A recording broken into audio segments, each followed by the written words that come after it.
उसके माध्यम से सॉलिड लिक्विड वेस्ट मैनेजमेंट का कार्यक्रम फेज 2 में चलाया जाना है। जब हम फेज 2 की बात करते हैं तो आप लोगों के मन में ये प्रश्न उठता होगा कि ये फेज 2 है तो फेज 1 क्या रहा होगा।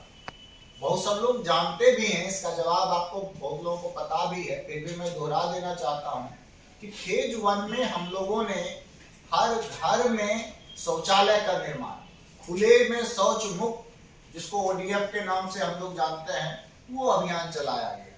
क्योंकि संकल्पना ये थी कि कोई भी पंचायत, कोई भी प्रखंड, कोई भी जिला तब तक स्वच्छ नहीं है, तब तक अच्छा नहीं है, तब तक सुंदर नहीं है, तब तक बीमारी से मुक्त नहीं है, जब तक कि खुले में शौच से मुक्त नहीं है। आप देखते होंगे कि जब भी कहीं आप गुजर रहे हो रास्ते में और अगर खुले में शौच किया हुआ दोनों ओर किनारा दिखाई दे तो आपके मन में किस प्रकार की भावना पैदा होती है। वो एक स्वाभाविक प्रतिक्रिया है। आपके मन में ईश्वर का वास है, आपको पसंद तो नहीं आएगा, चाहे आप किसी भी प्रकार की सोच रखते हो, आपके मन में यही भावना आएगी कि यहाँ के लोगों को जीवन जीना नहीं आता है, यहाँ के लोगों को जीवन जीने की शैली के बारे में सुधार की आवश्यकता है, यहाँ के लोगों को शौचालय का प्रयोग करना चाहिए, उसके एक अच्छे तरीकों को अपनाना चाहिए। तो पहला चीज होगा कि खुले में शौच मुक्ति का जो हमारा पहला अभियान है उसमें 100% हमारी सफलता हो, उसको सुनिश्चित करना, उसकी निगरानी को लगातार बना के रखना। ये उसी प्रकार है कि फेज 1 जब तक आप 100% हासिल नहीं करके रखेंगे, बरकरार नहीं रखेंगे, तब तक फेज 2 का अगर आप काम भी करेंगे तो उसका वो लाभ नहीं होगा, उसका वो प्रभाव नहीं होगा। इस बात को मैं आप सब लोगों को बताना चाह रहा था, आपसे साझा करना चाह रहा था। आप लोगों को मैं धन्यवाद भी देना चाहूंगा, कांग्रेचुलेट भी करना चाहूंगा कि जनता ने आप पे विश्वास जताया है, खासतौर से जो हमारे नव निर्वाचित प्रतिनिधि हैं। और इस अर्थ में आपके पास एक अवसर भी है, एक मौका है, जहां पर आप अपने पंचायत की तस्वीर बदल सकते हैं, अपने पंचायत के लोगों की जीवन शैली बदल सकते हैं, अपने पंचायत को स्वस्थ बना सकते हैं, स्वच्छ बना सकते हैं, सुंदर बना सकते हैं। और ये अपॉर्चुनिटी आपको समझना पड़ेगा, इस चीज की गंभीरता को समझना होगा, तभी आप कर पाइए।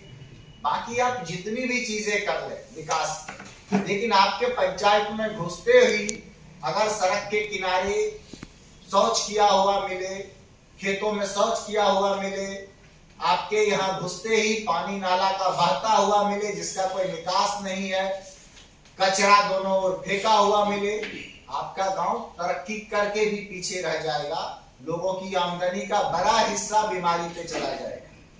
तो पहला चीज हम लोगों को इंश्योर करना होगा, जिस पंचायत का चुनाव डीडीसी साहब ने किया है, बीडीओ साहब ने किया है, कहीं ना कहीं उन्होंने आप पे भरोसा जताया है कि हमारे जिले के लिए वो पंचायत हैं जो जिले का मार्गदर्शन कर सकते हैं, नेतृत्व कर सकते हैं, आदर्श स्थापित कर सकते हैं और रास्ता दिखा सकते हैं।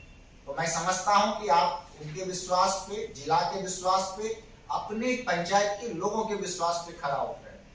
और जो सॉलिड लिक्विड वेस्ट के अवयव हैं, कंपोनेंट हैं, शुरू में लगता है कि भाई इसमें और अधिक मेहनत करने की जरूरत होगी। आप देखिएगा कि ओडीएफ का जो पहला चरण था कहीं ना कहीं बहुत आसान था। हर आदमी ने अपना शौचालय बना लिया, हर परिवार ने अपना शौचालय बना लिया और उसका उपयोग करने लगे। आपको सिर्फ जागरूक करना था, और जो भी सरकार का है अनुदान की राशि वो बाद में उनको मिलेगी। लेकिन चरण दूसरा जो है उसमें सामूहिक प्रयास की जरूरत है। सामूहिक प्रयास के साथ जो चुनौती होती है वो ये चुनौती होती है कि हर आदमी को उसकी आवश्यकता के दृष्टिकोण से, उसके अप्रोच के दृष्टिकोण से, जरूरत के दृष्टिकोण से एक ही बिंदु पे सहमत होना होता है। अगर हर आदमी अलग अलग दिशा में देखेगा तो हमारा जो बल है, परिणामी बल, कोई दाएं खींच रहा है, कोई बाएं खींच रहा है, कोई आगे खींच रहा है, कोई पीछे खींच रहा है, तो नतीजा ये होता है कि ताकत चारों दिशा से लगती है, हम मूव कहीं नहीं कर पाते, हम वहीं के वहीं जमे रह जाते हैं। तो यहाँ पे ये कठिनाई आएगी, चुनौती आएगी, और यहाँ पे इसीलिए ग्राम पंचायतों को नेतृत्व की बड़ी जिम्मेदारी दी गई है। वार्ड कार्यक्रम क्रियान्वयन समिति भी होगी, उसे भी इसमें शामिल करने की बात है। सबका साथ लेते हुए आपको अपने पंचायत को सॉलिड लिक्विड वेस्ट मैनेजमेंट पे आगे ले जाना है। सॉलिड वेस्ट मैनेजमेंट में जो कंपोनेंट्स होंगे आप देखिएगा, आपको खुद सोचना है, आपको खुद प्लानिंग बनानी है, फिर उसको अप्रूवल कराना है और फिर आगे की बात करनी होगी। इसकी शुरुआत होती है कि हर घर से जो भी वेस्ट निकलता, जिसको हम लोग बचा हुआ चीज बोलते हैं वेस्ट, अब इस चीज को समझना होगा कि वेस्ट क्या है, उसका निपटारा क्या है, वो कितने प्रकार का होता है। जब तक समझ नहीं होगी तब तक हम सही ढंग से उसका डिस्पोजल नहीं कर पाएंगे। आप ग्राम को छोड़ दीजिए, बड़े बड़े शहरों में आप देखिएगा कि किचन का जो सब्जी का जो छिलका है, जो सब्जी के बचे हुए हिस्से है, मूली खा लिए उसका पत्ता है, गोभी यूज कर लिए उसका जो है वेजिटेबल का पार्ट है, तो वो सारी चीजों को पॉलिथीन में बंद करते हैं, उसको पूरा बंद करके फेंक देते हैं। अल्टीमेटली क्या होता है, ना उसका डिस्पोजल हो पाता है ठीक तरीके से, ना बायोडिग्रेडिंग हो पाती है, और कई बार वो कचरा ज्यों का त्यों जो है बरसों बना रहता है, कचरे का ढेर जमा होते रहता है। तो जो सेग्रीगेशन पार्ट है, जो प्रत्येक घर को शिक्षित करना होगा, साथ लेना होगा, समझाना होगा, नेतृत्व करना होगा कि वो समझ सके कि किस प्रकार के कचरे का क्या उपयोग हो सकता है। हमारे जो भी एक चीज सिंपल है, इसमें बहुत कोई पीएचडी करने की जरूरत नहीं है, ना ही कोई रॉकेट साइंस। नेचर कभी भी वेस्ट नहीं बनाती, प्रकृति कभी भी ऐसा चीज नहीं बनाती है जो पर्यावरण के लिए संकट। अगर नेचर की कोई भी चीज है वो बायोडिग्रेडेबल है, आप उसका कंपोस्ट बनाएंगे, कंपोस्ट पिट पे इस्तेमाल करेंगे, या मवेशी को खाने में देंगे और मवेशी का जो काउ डंग होगा उसको कंपोस्ट में तैयार करके अपने खेतों तक पहुंचाएंगे। ये नेचर का एक साइकिल है। इसे हमें समझना पड़ेगा कि हमारे जो बायोडिग्रेडेबल वेस्ट हैं वो हमें कहीं ना कहीं प्रकृति से मिला है, मिट्टी से मिला है, खेतों से मिला है, और उसे खेतों तक पहुंचाने का हमें क्रम बनाना होगा। वो साइकिल अगर टूटेगा तो हमारे पर्यावरण को खतरा होगा, हमारे जीवन को खतरा होगा, तरह तरह की बीमारी होगी, हमारा गांव सुंदर नहीं दिखेगा, अच्छा नहीं दिखेगा। तो प्राकृतिक संसाधन से जो वेस्ट है उसको हम लोग बायोडिग्रेडेबल करें, उसको अलग करें, इसी को लोग ऑर्गेनिक वेस्ट बोलते हैं। जो इनऑर्गेनिक वेस्ट है तो आप समझ गए कि वो कितना उपयोगी। किचन गार्डन में आपके यूज हो सकता है उसका फर्टिलाइजर, आपके खेतों में यूज हो सकता है उसका फर्टिलाइजर, आप उसका अपने छत पे भी अगर कुछ खेती कर रहे हैं सब्जी की उसमें उपयोग कर सकते हैं। उसको रिसाइकल रिप्रोसेस करने की जरूरत होगी। जो सेकेंड वेस्ट है मैं उस पर आप लोगों का ध्यान आकृष्ट कराना चाहूंगा, जो इनऑर्गेनिक, जिसका हम लोग यूज करते हैं, यूज के बाद बचा रह जाता है। लोहा है, मान लीजिए किसी के घर से निकल गया, उपयोग की वस्तु है, इवन पॉलीथीन ही क्यों ना हो, पॉलीथीन है, प्लास्टिक है, वो सारे रिसाइकल होते हैं। अगर हम उसको सही तरीके से बेचेंगे तो दोबारा फिर वही प्रोडक्ट बन जाएगा। सारे प्लास्टिक जमा करेंगे हम, फिर प्लास्टिक का नया बकेट बना लेंगे और सारी इंडस्ट्री बनी हुई। तो उसको हम लोग मटेरियल रिकवरी सेंटर भेजते हैं, उसको बताते हैं कि हम लोग उससे मटेरियल किस प्रकार से, शीशा हो गया, लोहा हो गया, मेटल की चीजें हो गई, तो ये सारी चीजें आपके उपयोग में दोबारा आ जाती है, बिक जाती है। पहले कागज हो गया, कपड़ा का बचा हुआ हिस्सा हो गया, पहले तो कबाड़ी हर जगह से घूम घूम करके उसको लेते थे।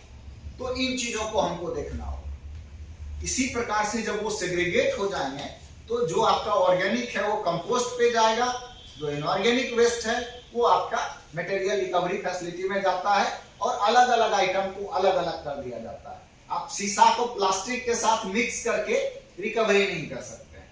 तो सेग्रीगेशन वहां पे सब्सिडियरी आपको करना पड़ेगा, हर चीज को अलग करना पड़ेगा। और फिर उसकी बिक्री करने से उसका क्रशर आता है, उसको छोटा बना लेता है, वॉल्यूम कम कर लेता है, और वो बिक्री हो जाती है, दोबारा उसमें सामान बन जाता है, दोबारा वो उपयोग में आ जाता है।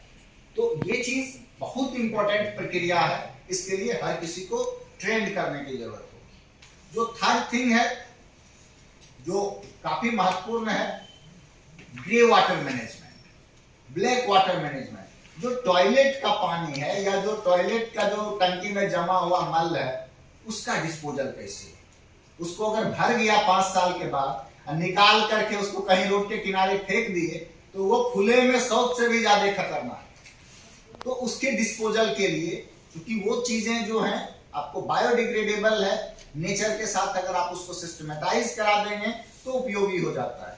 टू लीच पिट का उपयोग इसी अर्थ में उपयोगी था कि एक पिट का उपयोग करते थे, दूसरे में वो कंपोस्ट बन जाता था, फिर दूसरा उपयोग करते थे, तब तक पहला खाली हो जाता था, उसको खेतों में भेज देते थे, खेतों के लिए उपयोगी हो जाता था। अभी तत्काल जो हम लोग जल हर घर नल का जल और नाली गली के स्कीम है, तो वो पानी जो निकल रहा है, हमें सोचना होगा कि अगर हमारे उस नाली के पानी के निकलने का और उसका सही तरीके से सिस्टमेटिक चैनलाइज करके उपयोग करने का नहीं प्रावधान होगा, वो पानी भी क्या होगा, अल्टीमेटली सरेगा तो उसमें वायरस, बैक्टीरिया, कई सारे टाइप की बीमारी की वजह उत्पन्न होगी और वो नुकसान करेगा। अगर हम एक स्वच्छ सुंदर गांव बनाना चाहते हैं, पंचायत को बेहतर बनाना चाहते हैं, ऐसा पंचायत जहां पे लोग टूर करने आए, पर्यटन करने आए, देखें और जिज्ञासा से पूछें कि यहाँ के मुखिया जी कौन है, यहाँ के वार्ड मेंबर कौन है जो इतना अच्छा दिख रहा है,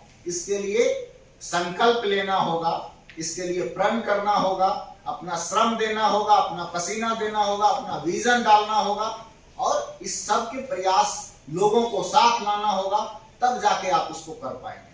तो जो ग्रे वाटर मैनेजमेंट, उसकी भी कई सारी तकनीक आ गई कि हम लोग उसको सोक पिट करके रिचार्ज कर लें, पानी को सड़ने से पहले ही हम जमीन के अंदर दोबारा रिचार्ज कर देते हैं। उसका फायदा ये होता है कि हमारा जो एक्यूफर है, पानी का भी एक साइकिल है। हम सब जानते हैं कि जो खुले में पानी है, गर्मी में वाष्पीकृत होकर बादल बनता है, बादल से बारिश होती है, बारिश का कुछ पानी जमीन के अंदर एक्यूफर में रिचार्ज होता है और अधिकांश हिस्सा बह के नदी नालों के माध्यम से समुद्र में जाके खारा जल हो जाता है, जो बेकार जल हो जाता है। हमारे अगर हम वर्षा के जल को सिर्फ संरक्षित कर लें, क्रांति ला सकते हैं। देश का कोई कोना ऐसा नहीं होगा जहां जल संकट होगा। हमारे यहाँ इतना वर्षापात एटलीस्ट देश के सभी जगह पे होता है। हमें जरूरत है उस बह के बर्बाद हो जाने वाले पानी को सही ढंग से उपयोग कर लेने में, उसके एक्यूफर को रिचार्ज कर लेने में। हम लोग ग्रे वाटर को गंदा पानी बनने से पहले भी जहां हमारा वाटर सोर्स, वहां पे हम लोग, आप देखेंगे हर घर नल का जल के स्कीम के साथ साथ ही सरकार ने जल जीवन हरियाली अभियान भी चलाया है। उसमें सभी सार्वजनिक चापाकल के किनारे सोख्ता बनाने की बात है। जब हम चापाकल का पानी इस्तेमाल करते हैं, आप देखिएगा कि हम हाथ धोते हैं, हाथ धोने के बाद वो पानी क्या होता है, सब ग्रे वाटर, 2 लीटर पानी बर्बाद हो गया।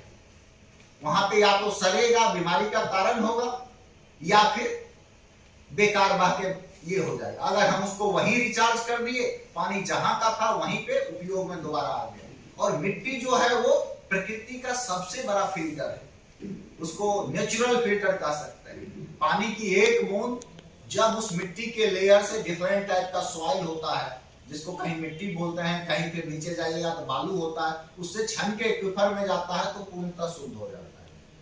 उससे सोक पिट में हम लोग उसी की क्षमता बढ़ाते हैं कि पानी जल्दी से जल्दी रिचार्ज हो जाए, एक्वीफर में चला जाए। तो ग्रे वाटर मैनेजमेंट के लिए आपको प्लान करना होगा कि हमारे नाले कवर्ड हों, हर नाले में 20 से 25 फीट की दूरी पे, 50 फीट की दूरी पे हमारा एक ट्रैक, जहां पे उसका जो भी सॉलिड भारी मिट्टी मिला हुआ, खाना मिला हुआ है, वो उसमें जमा हो जाए और पानी उससे होके आगे बढ़ जाए। मेंटेनेंस भी करना होगा। अगर उस नाले की समय समय पे सफाई नहीं होगी तो वो नाली पानी निकासी और स्वच्छता के लिए उपयोग नहीं होगा, वो गंदगी फैलाने के लिए उपयोग होगा। उससे बीमारी फैलेगी, बीमारी बढ़ेगी घटने के बजाय। तो हमें उसका जो चैनल है, उसके नाला का एंड कहाँ है, वहां पे क्या बड़ा सोख्ता बना सकते हैं। सोख्ता की भी एक सीमा है। एक सोख्ता में अगर 50 लीटर पानी 1 स्क्वायर मीटर में 24 घंटे में सोखता है, नॉर्मल जो हम लोगों का ये, तो उस आकार का सोख्ता बन सकता है, जगह है कि नहीं है वहां आपको हर नाले के एंड पे देखना होगा। अगर नाले का पानी किसी गड्ढे में जा रहा है, किसी तालाब पोखर में जा रहा है, तो हम उस पानी को कैसे स्वच्छ बनाएं, उसके लिए जो दूसरे राज्यों में लोगों ने किया है वो उसको वेस्ट स्टेबलाइजेशन पॉन्ड बोलते हैं।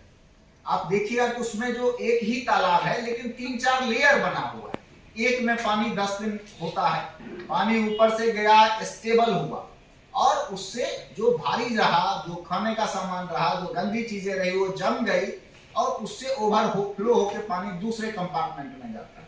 दूसरे कंपार्टमेंट में सनलाइट पड़ता है, सनलाइट बैक्टीरिया को खत्म करता है, कई सारे जो उसमें विषाणु है उसको मारता है। सूरज जो है अपने आप में प्रकृति का सबसे बड़ा चिकित्सक है।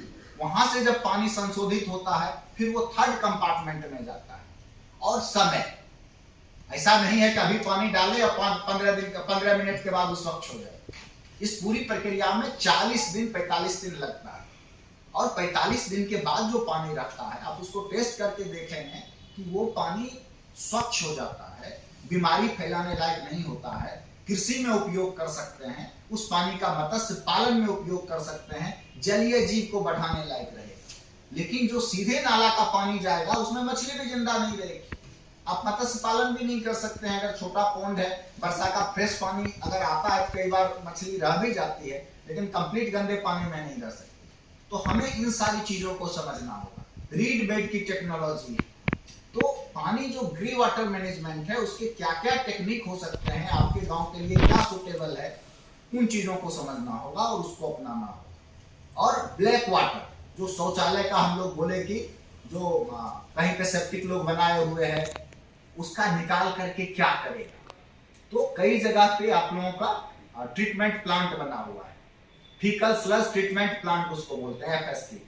उसमें आजकल कई सारे वाहन आ गए हैं, आता है वहीं पे उसको प्रोसेस करता है, फर्टिलाइजर एक साइड कर दिया, पानी एकदम जो अब खतरनाक नहीं रह गया है वो पानी फिर से खेतों में इस्तेमाल हो जाता है और फिर उसको बायो मैन्योर बना करके वो लोग बेचते भी। तो हमें अपने विजन को बड़ा करना हो। कई जगह आप देखिएगा कि गुजरात में हम लोग भी कर सकते हैं, उन्होंने अपने जिले में एक गोबर गैस का बड़ा प्लांट बना रखा है। उससे इवन गाड़ी जो चलती है वो जाकर के वहां गैस भराती है, वो पेट्रोल डीजल पे नहीं चलता, गैस भराता है, बायो ईंधन उपयोग किया और उससे गाड़ी चलती है, उससे कमाई हो रही है। गोबर का इस्तेमाल कर रहे हैं, उससे गैस निकाल रहे हैं, गैस वाहन में भरा रहे हैं और जो उसकी स्लरी निकलती है वो कंपोस्ट बनाने के लिए बहुत अच्छा हो जाता है। स्लरी है वो प्रोसेसिंग टाइम को कम कर देता है। अगर हम सीधे गोबर को कंपोस्ट बेड पे रखेंगे तो 3 महीना लगेगा वो कीड़ा को के खाने के बाद वो कंपोस्ट बना।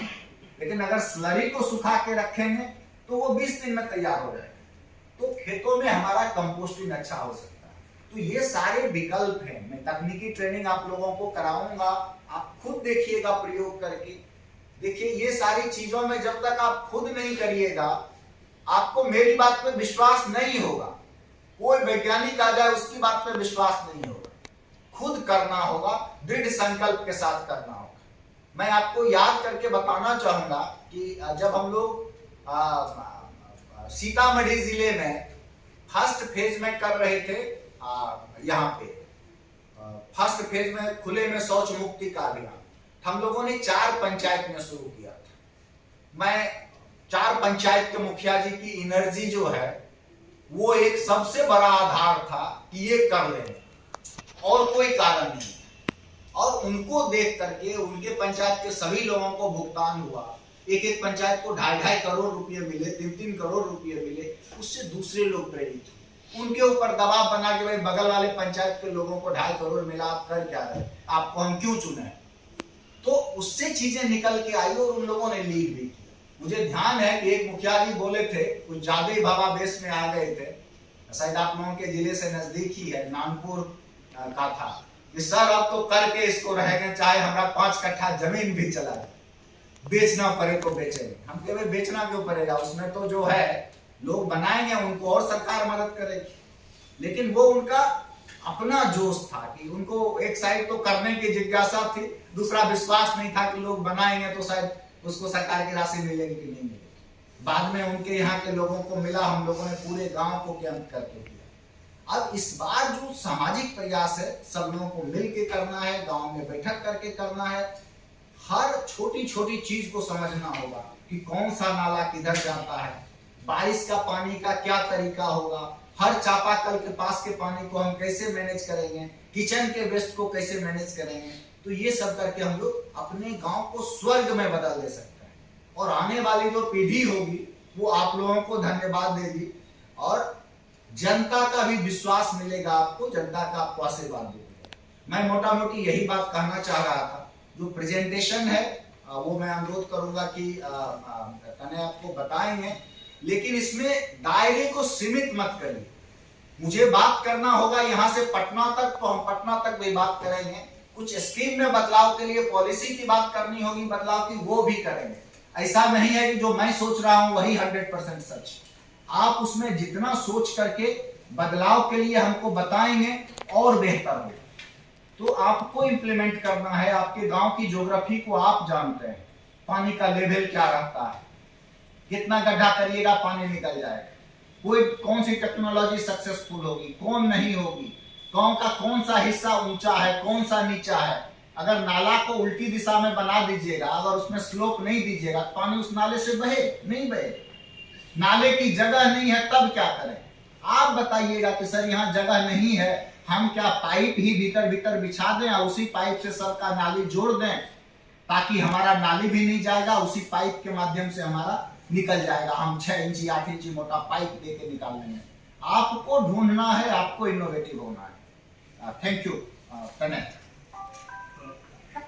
Thank you sir. सर ने हमें बहुत बहुमूल्य